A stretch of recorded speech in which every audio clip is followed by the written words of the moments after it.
जय शिवराय मित्रांनो धाराशिव जिल्ह्याच्या खरीप 2025च्या पीक विम्या संदर्भातील एक अतिशय दिलासादायक असा अपडेट आहे मित्रांनो। धाराशिव जिल्ह्यामधील शेतकऱ्यांना पीक विम्याचं वितरण व्हायला सुरू झालेलं आहे।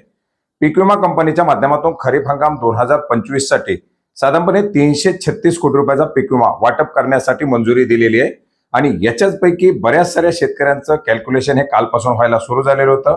ताबडतोब कॅल्क्युलेशन करून त्याचं कॅल्क्युलेशनचे जे काही लॉट क्रिएशन असतील ते लॉट क्रिएशन करून आज 28 जुलै 2026 पासून शेतकऱ्यांना पीक विम्याचं वितरण केलं जाणार आहे आणि याच्यासाठी पहिल्या टप्प्यामध्ये साधारणपणे 263 कोटी रुपयाची रक्कम ही या शेतकऱ्यांच्या खात्यामध्ये क्रेडिट केली जाणार आहे।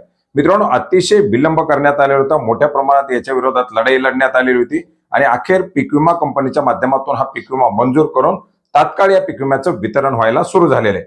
आजपासून शेतकऱ्यांच्या खात्यामध्ये या पीक विम्याची रक्कम क्रेडिट होईल। आपला पीक विमा आल्यानंतर नक्की कमेंट करून कळवा की आपला पीक विमा जमा झालेला आहे। मित्रांनो, याचप्रमाणे लातूरचं सुद्धा आता लवकरच कॅल्क्युलेशन होणं अपेक्षित आहे। लातूरमध्ये सुद्धा कोणाला कॅल्क्युलेशन दिसायला सुरू झालं तर नक्की कमेंट करा।